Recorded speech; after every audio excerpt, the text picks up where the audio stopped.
After the Greens called for it for a better part of 2 years, we finally got the government to list the IRGC, and it's now a recognised terrorist entity. But there are continuing reports of people closely associated with the regime, family members and others, who are given ready access to Australia, provided safe harbour in Australia, education and potentially taking Iranian resources and locating them to Australia.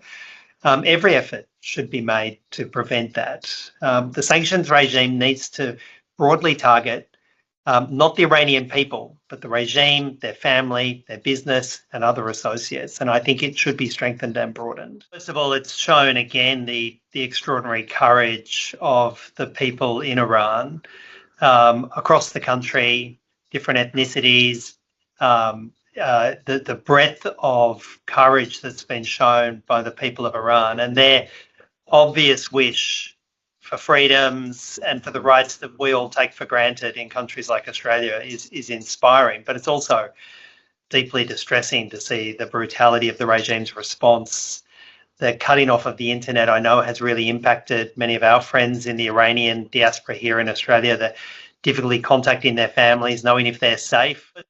I think the people in Iran would be desperate collectively for a different regime, for a regime that respects their rights, for a regime that lets women participate fully in society and that stops the repression against other ethnicities and religions, groups that we work closely with here, like the Kurdish peoples inside Iran, and that respects all of those rights.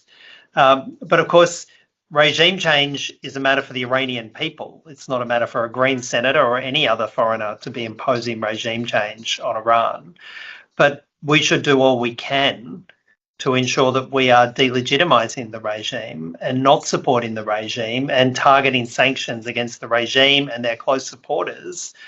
And I think that's something that Australia has slowly begun doing.